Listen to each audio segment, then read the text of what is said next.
Bonjour à toutes et à tous, je vous retrouve aujourd'hui pour parler, vous l'aurez sans doute compris au vu du titre, de la dernière affiche du planning familial ainsi que de toute la controverse qui en a découlé. Je pensais qu'il était intéressant de revenir dessus, non pas en stories ou en échange momentané, éphémère et assez rapide via Instagram et qui ne touche de toute façon que les personnes qui sont sur Instagram, mais plutôt de façon un peu plus détaillée, qui ne soit pas éphémère, et sur YouTube où j'ai l'impression que plus de personnes peuvent tomber sur ces réflexions. Je pense qu'il est aussi important d'en parler parce que ce qui est l'un des éléments les plus problématiques et qui n'est pas sans lien finalement avec l'affiche, c'est toute la manipulation du planning familial et toute la rhétorique manipulative et malhonnête du planning ainsi que des personnes qui ont cherché par la suite à, je cite, défendre ou prendre la défense ou soutenir le planning familial comme si les féministes ne l'avaient pas fait depuis toujours et comme si les féministes n'étaient pas elles-mêmes finalement à l'origine du planning familial. Alors pour celles et ceux qui ne sauraient pas de quoi il est question, on va vite recontextualiser, désolé. Il y a quelques jours, le planning familial a sorti une affiche qui s'intitule « Les hommes aussi peuvent être enceints » avec sur le dessin qui a été réalisé par une personne qui se dit elle-même transgenre, deux personnes qui apparaissent au premier abord comme masculines, mais qui, on le comprend bien en tout cas pour l'une d'elles, est évidemment une femme ou une femelle si vous préférez, étant donné qu'elle est enceinte. Voilà, cette affiche a beaucoup choqué. Et elle a choqué plusieurs couches et plusieurs parties de la population comme vous pouvez vous l'imaginer. Alors on va tout de suite être très clair. Cette affiche, elle a choqué des personnes lambda qui n'ont pas de réelle attache politique ou dont on ne peut présumer de l'attache politique et qui n'ont pas émis de jugement sur cette affiche en fonction de leur bord politique.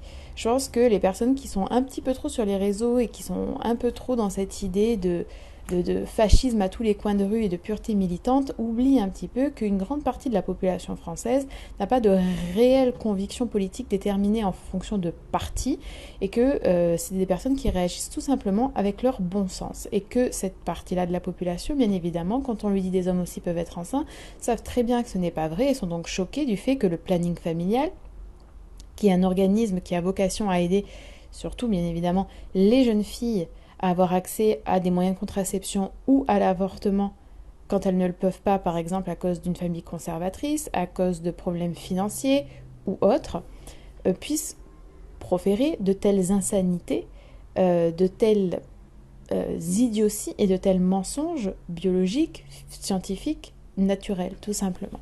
Ensuite, il y a bien évidemment une partie de la population qui s'en est aussi offusquée, et une partie de la population qui est peut-être un peu plus à droite, effectivement, et qui le fait en réaction à ce que eux considèrent être du wokisme ou toutes les dérives liées pour eux, j'entends bien, aux droits LGBT. Et encore une fois, on pourrait tout à fait discuter du fait que les droits LGB et les droits des personnes dites transgenres, finalement, n'ont pas grand-chose en commun. Et moi, je suis persuadée que le transactivisme, à l'heure actuelle, nuit gravement aux droits des personnes LGB et que le backlash, le retour du bâton dans la société sera malheureusement, je pense, très négatif et très puissant et que les personnes gays, lesbiennes et bi en paieront les pots cassés tout comme les femmes.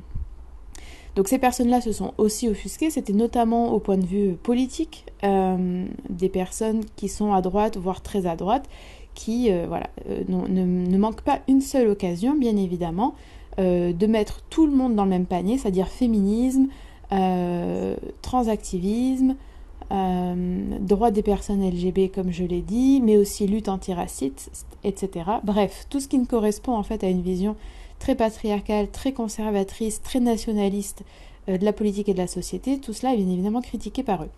Toutefois, c'était quand même là assez minoritaire. Et une autre partie de la population qui s'est insurgée devant cette affiche, et ce n'est pas la première fois qu'on s'insurge, ce sont les féministes.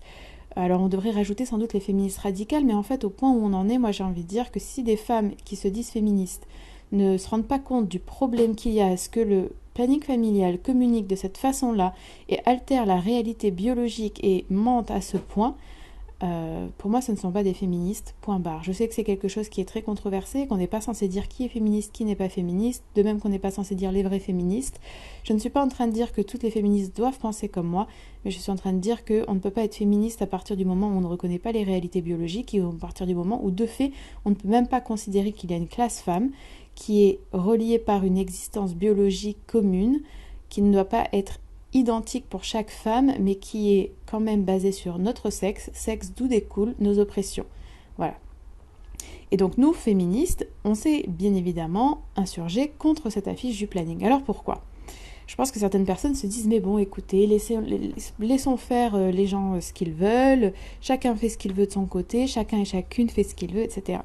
En fait, nous, on ne s'est pas insurgés contre cette affiche du planning parce qu'on considère que des personnes transidentifiées devraient avoir moins de droits que des personnes qui ne sont pas transidentifiées. On ne pense pas qu'une femelle ou une femme, si vous préférez, moi quand je dis femme, c'est toujours une femelle parce que c'est la réelle définition du mot femme et que c'est la réalité. Je ne souscris pas désolée, mais aux illusions et aux mirages transactivistes, ni je ne m'incline devant leur pression. Donc on ne pense pas qu'une femme, parce qu'elle est transidentifiée, ne doit pas avoir le droit de mener une grossesse, ne doit pas avoir le droit d'être prise en charge et ne doit pas avoir le droit de bénéficier de l'aide du planning familial. En aucun cas on a dit ça.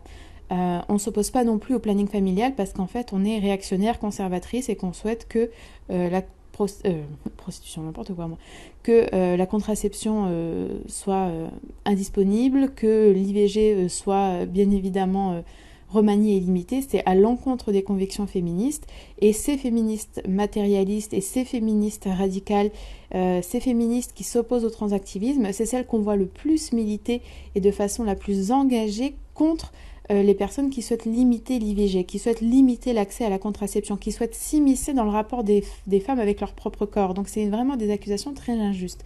Pourquoi je vous parle de ça ? Parce qu'en fait, à partir du moment où les critiques et les voix insurgées se sont fait entendre, et notamment, bien évidemment, et j'ai envie de dire surtout en fait, les voix des féministes, le planning a sorti une énième communication qui était à peu près de ce goût-là. Nous recevons des attaques de la part de la droite et de la part de l'extrême droite, de la part de voix très conservatrices, de la part de voix très réactionnaires, très violentes, et nous demandons le soutien de l'opinion publique et des politiques face à cette haine qui nous vient de l'extrême droite. Alors qu'en réalité, la plupart des critiques qu'ils ont reçues venaient de personnes lambda, venaient majoritairement de femmes, et venaient aussi, et je pense que c'est ce qui les a les plus dérangés parce que ces personnes-là qui sont dans leur ligne de mire depuis un certain temps, venaient des féministes radicales. Il ne faut pas oublier que le planning a totalement adhéré à l'idéologie transactiviste sans jamais la questionner, sans jamais la nuancer, sans jamais la remettre en question, mais surtout sans jamais accepter que cette idéologie puisse être contestée par d'autres personnes. Et au contraire, toutes les personnes qui s'y opposent sont montrées du doigt par le planning et par les associations qui ont soutenu le planning. Je pense à nous toutes, par exemple.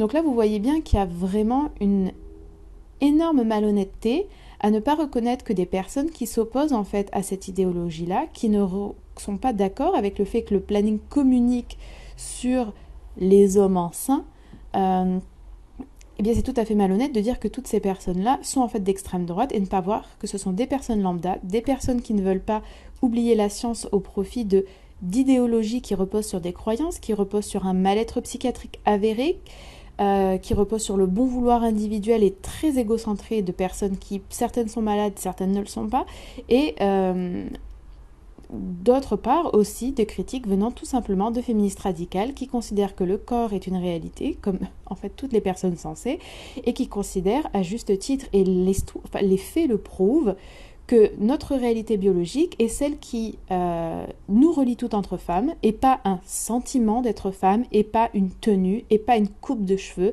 et pas des intérêts. Non, les femmes sont diverses, les femmes sont toutes différentes, mais ça ne veut pas dire les femmes trans sont des femmes. Non, ça veut dire le seul point que nous avons en commun, c'est notre biologie, c'est notre sexe. Un sexe qui n'est pas, je le répète, assigné à la naissance. Un sexe qui est observé à la naissance. Ce qu'on nous assigne par la suite, c'est le genre. C'est-à-dire, tu aimeras ceci, tu t'habilleras ainsi, tu te comporteras comme ça, tu parleras comme ça, tu auras tel centre d'intérêt. Tu devras relationner de telle façon en fonction de est-ce que tu es un homme, est-ce que tu es une femme. Ça, c'est le genre. Et ça, c'est ce que défendent les transactivistes en prétendant que le genre, c'est quelque chose d'inné, c'est un sentiment, qu'on se sent femme ou qu'on se sent homme. Eh bien, en réalité, il n'y a que les hommes qui se sentent femmes, parce que toutes les femmes que j'ai rencontrées ne se sentent pas femmes, elles sont femmes, elles le savent, et ça s'arrête là. Donc, bien évidemment, cette communication, cette réaction en fait du planning a encore attisé la controverse, étant donné qu'il y a une énorme injustice à être tout de suite ramené à l'extrême droite, tout de suite rattaché à l'extrême droite, alors que ça n'a absolument aucun fondement. Le féminisme radical n'a aucun lien avec l'extrême droite. Le féminisme radical est celui qui s'oppose à l'extrême droite, et à titre très personnel, je ne supporte pas qu'on fasse ce raccourci-là parce que j'ai passé quand même pas mal de temps sur YouTube et que j'ai fait pas mal de vidéos sur, par exemple, le racisme, sur l'immigration, sur le racisme, bien évidemment, en tant que racisme structurel. J'ai consacré des vidéos au féminisme et à l'extrême droite et je me suis pris, bien évidemment, cette haine virtuelle, mais cette haine quand même, de la part de l'extrême droite et de la part des masculinistes de droite et d'extrême droite. Et quand je vois des personnes assez malhonnêtes pour m'associer à l'extrême droite, et je parle en mon nom parce que c'est ce dont je peux attester, mais évidemment toutes les autres féministes à qui j'ai parlé ont leurs propres expériences dont elles pourraient également parler, mais quand je vois qu'on associe mon nom à l'extrême droite parce que je refuse de dire qu'une femme a un pénis et parce que je refuse de dire qu'un homme peut être enceint, c'est extrêmement blessant et c'est extrêmement rageant surtout. Donc forcément, il y a eu après cela de nouvelles réactions. Ce qu'il faut bien comprendre, c'est que il y a de réelles problématiques qui se posent. Que le planning familial communique ainsi, c'est très grave, parce que nombre de personnes qui voient cette affiche ne comprennent pas d'où cela vient. Il n'y a pas écrit « les hommes trans peuvent être enceints »,« les femmes transidentifiées peuvent être enceintes ». Moi déjà, je trouve ça aberrant, je trouve ça écœurant, dégoûtant, insupportable qu'on vienne changer cet adjectif « enceinte » en « enceint », qu'on ne puisse même pas imaginer qu'il y ait une forme épicène, c'est-à-dire que « enceinte » finissant par un « e » pourrait être épicène comme « malade » est épicène. Je trouve ça absolument insupportable, ou comme sage, voilà, qui n'est jamais accordé au masculin ou au féminin. La langue française est déjà tellement du côté du masculin que là, les transactivistes ne se disent pas peut-être qu'on devrait s'arrêter sur ces questions-là de la grossesse et de la maternité. Non, au contraire, ils voudraient créer de nouveaux mots comme transernité pour remplacer maternité. Et bien évidemment, n'oublions pas les personnes à utérus, les personnes à vulve, les personnes à menstruation ou menstruées et les personnes enceintes. Alors que nous savons tous et toutes que ce sont les femmes qui sont enceintes. Et que c'est justement cette capacité de procréation, en tout cas c'est une hypothèse avancée par de nombreux anthropologues et de nombreuses penseuses et théoriciennes féministes et historiennes, c'est cette capacité de procréation qui fait que les hommes ont eu envie de contrôler, de diriger nos corps et que le patriarcat s'est instauré. Donc venir ici nous enlever cela ou tenter de nous l'enlever en mentant, en manipulant et en déformant la réalité, c'est absolument insupportable. Et venir essayer par des moyens très très lâches de nous forcer à nous taire par la suite lorsqu'on ose dire que l'on n'est pas d'accord, c'est extrêmement misogyne. Donc il y a un problème à ce que le planning communique ainsi parce que beaucoup de gens ne comprendront pas ce que cela signifie. Et beaucoup de gens se poseront peut-être des questions. Il y a un autre problème, c'est que afficher de telles positions idéologiques va forcément détourner certaines personnes du planning familial et va forcément avoir des conséquences dans le long terme. C'est-à-dire que nous sommes dans un pays qui est quand même majoritairement à droite au niveau des politiques qui sont menées. On n'est pas à l'abri d'une montée de l'extrême droite, ce qui s'observe déjà dans d'autres pays européens. Et on n'est pas non plus, et ça je le sais très très bien, enfin moi j'en suis convaincue, à l'abri de grosses marches arrière sur la question du transactivisme, comme c'est déjà le cas dans les pays anglo-saxons. Il faut savoir que, par exemple, dans les pays nordiques ou dans les pays anglo-saxons, où ils sont, on va dire, pas en avance en termes de progrès et en termes de valeur, hein, mais juste, je parle en termes chronologiques, ils sont tout simplement en avance sur ça, ils sont en train de faire marche arrière sur ces questions-là. Ils sont en train de voir qu'ils ont donné trop de bloqueurs de puberté à trop de jeunes qui étaient soit pas du tout trans, soit qui en fait avaient des problèmes d'autisme, soit à des jeunes lesbiennes et à des jeunes gays qui ne s'assumaient pas, etc. Il y a des personnes qui ont porté plainte contre les cliniques. Il y a énormément de scandales sanitaires qui sont en train d'être révélés. Et quand tout cela éclatera, on attaquera le planning. Et le planning pourrait fermer, le planning pourrait voir ses subventions être réduites. Et là, qui seront les victimes? Qui seront les victimes? Ce ne sera pas la minorité de femmes transidentifiées, ce seront les femmes, ou si vous préférez, comme ils nous appellent, les femmes cis. Ce seront les jeunes femmes qui allaient au planning pour avoir des moyens de contraception ou pour avorter, qui verront qu'en fait, il y a moins de postes de pôles du planning familial, par exemple. Ce seront toutes nos revendications qui seront encore une fois mises dans le même panier et montrées du doigt. Ensuite, tout simplement, il faut s'inquiéter du fait que cette idéologie infiltre absolument toutes les sphères politiques et médiatiques et qu'elle ne puisse jamais être remise en question. Quand on voit les réactions de Sandrine Rousseau, quand on voit les réactions de Clémentine Autain, quand on voit les réactions d'Anne Hidalgo, qui ont toutes soutenu le planning familial sans chercher à comprendre ou sans avoir l'honnêteté en fait de dire qu'elles n'étaient pas d'accord avec ce qui était avancé, mais qu'elles soutenaient quand même ce qu'est le planning familial. Ce que nous faisons en fait féministes, on soutient le planning familial et on ne veut pas que ça se transforme en un lieu de croyance, un lieu de doctrine. Un lieu où on croit que les femmes ont des pénis, que les hommes gays ont des vulves, qu'on peut donner des bloqueurs de puberté aux jeunes, comme ça, sans l'accord parental, en fait. C'est incroyable. Quand on voit ces femmes politiques, certaines qui se revendiquent féministes, laisser tomber ainsi les féministes radicales qui osent s'exprimer, ne jamais, par contre, se prononcer sur le harcèlement que nous subissons et que certaines subissent très très violemment depuis maintenant des années, ça fait froid dans le dos. Et quand on voit qu'on a des femmes politiques qui ont quand même un certain bagage, bien évidemment, de connaissances, qui ne sont quand même pas idiotes, voir qu'elles n'osent pas dire, écoutez, au bout d'un moment, la biologie existe, au bout d'un moment, ce sont les femelles, les femmes qui tombent enceintes, et il n'est peut-être pas nécessaire de communiquer sur la portion très infime de femmes transidentifiées qui choisissent d'être genrées au masculin, mais qui, même si elles disent qu'elles ont de la dysphorie, quand même, la dysphorie disparaît comme par magie quand elles veulent utiliser leur utérus, qu'elles n'osent pas dire cela, qu'elles ne puissent pas dire cela, c'est très inquiétant. Et ça devrait nous interroger, ça devrait vous faire réfléchir. Comment est-il possible qu'il n'y ait aucune voix qui puisse s'élever pour critiquer cette idéologie et qui ne puisse être respectée, qui ne puisse être entendue et qui ne soit pas victime de harcèlement, de violence, de menaces et d'intimidation. Demandez-vous quand même comment est-ce que c'est possible que toutes les femmes, comme par hasard, au pouvoir ou proches du pouvoir, n'osent parler. D'où viennent les pressions? Quelles sont leurs peurs? Quels sont les motifs de ce silence? Parce que je n'ose croire, et je sais que vous le pensez très bien également, qu'elles ne croient pas toutes à ce délire. Donc voilà un petit peu ce qui se passe en fait avec le planning. Vous voyez que ce sont des questions en fait éminemment importantes et certaines questions qui ne se dévoileront entre guillemets que sur du long terme. Mais venir croire que c'est parce que nous, féministes radicales, on veut contrôler ce que fait le planning, on veut contrôler absolument toutes les personnes qui rentreraient dans le planning, qu'on ne supporterait pas l'idée qu'une femme transidentifiée puisse être mère, non, c'est faux. C'est faux, c'est absolument faux. Ce n'est absolument pas contre quoi on se bat.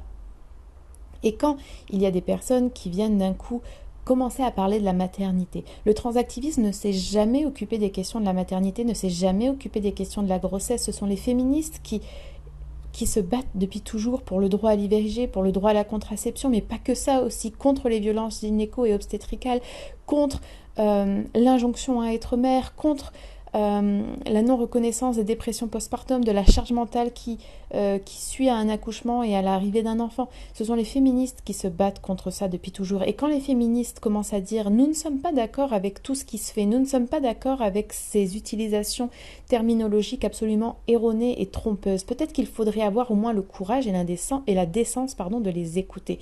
J'ai vu beaucoup d'hommes également qui venaient me faire la leçon pour me dire que je devrais accepter, que je ne devrais pas communiquer de la sorte. À quel moment, des hommes qui par ailleurs se disent être alliés du féminisme, à quel moment les alliés du féminisme masculin peuvent-ils venir dire à une femme comment vivre son féminisme, comment vivre son corps, comment vivre le rapport à la maternité et à la grossesse? À quel moment est-ce que cela est acceptable? Et ces mêmes hommes qui se disent alliés viennent nous expliquer en fait qu'on ne peut pas policer, qu'on ne peut pas contrôler le corps des personnes transidentifiées. Mais par contre, ils viennent faire exactement la même chose à notre rencontre, en message privé, en commentaire public, etc. Voilà. Je suis désolée, je pense que mon téléphone a vibré à quelques reprises lors de cet enregistrement. J'espère que cela n'a pas été dérangeant. Je vous remercie d'avoir écouté cet audio jusqu'à la fin. J'espère que cela vous aura permis de mieux comprendre en fait les réactions des féministes à l'égard de cette affiche du planning et de comprendre qu'en fait ce n'est pas juste une affiche, même si l'affiche en elle-même est problématique et que les termes sont éminemment problématiques, mais que c'est bien des questions plus profondes, plus diverses et beaucoup plus sérieuses qu'une simple affiche. Par ailleurs, il y a une tribune qui a été faite par Dora Muto et Marguerite Stern que je vous inviterai à lire également et qui montre que la dérive entre guillemets du planning familial ne se résume pas à cette affiche malheureusement. Et ils ont aussi tout un lexique trans qui est absolument effrayant et ubuesque. Et il y a eu également d'autres pratiques un peu plus officieuses qui laissent vraiment songeurs et songeuses. Voilà. Je vous remercie pour votre attention. N'hésitez pas, encore une fois, je pense que là, il faut vraiment que les personnes commencent à parler. Osez affirmer votre désaccord, osez affirmer le fait que vous ne souscrivez pas à cette idéologie. Faites-le bien évidemment sans violence et sans haine, comme on le fait toujours, mais faites-le, n'ayez pas peur, osez dire il quand il s'agit d'un mâle, elle quand il s'agit d'une femelle, osez dire que non, les femmes n'ont pas de pénis, que les lesbiennes n'aiment pas les pénis, que vous ne voulez pas de mâle dans les sports féminins, osez dire que les féministes ont le droit de s'exprimer, osez vous positionner contre le harcèlement que subissent ces femmes. On en a besoin en fait. On ne peut pas juste continuer à être une poignée, entre guillemets, à prendre la parole publiquement sur ces questions-là. Il faut qu'il y ait un élan collectif pour montrer qu'en fait, non, une majorité de la population n'adhère pas à ces délires. Et encore une fois, quand j'utilise le terme délire, c'est même pas d'une façon condescendante ou d'une façon moqueuse. Je pense réellement que ces personnes-là vivent dans des délires où ils s'imaginent être le sexe opposé, où ils s'imaginent que tout le monde croit qu'ils sont le sexe opposé, alors que pas du tout. Ça, c'est encore un autre sujet. Bref, je vous remercie. N'hésitez pas à partager cette vidéo, cet audio si vous le souhaitez pour informer des personnes. Et je vous dis à très bientôt.